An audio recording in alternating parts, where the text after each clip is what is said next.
A fire at a section of the Hendricks Wharf in St. Elizabeth today sent fishermen running to secure their vessels. It happened sometime around 3:15 p.m. The blaze was believed to have started from welding sparks. One of the crew members explained what happened. Well, we had some welding on top of the boat, you know. And it looked like a fire spark will go through one of the hole them. For a repair up at the top.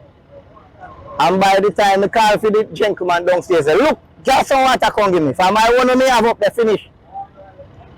And when he come for water, he said, fire in our bedroom.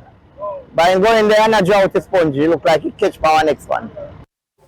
Crew member Robert Carter says the fire will put them out of business for months. The boat is a fishing vessel and they were set to sail out to sea this evening. Well, we put damage because the house burned down. All inside of the cabin burned down and things.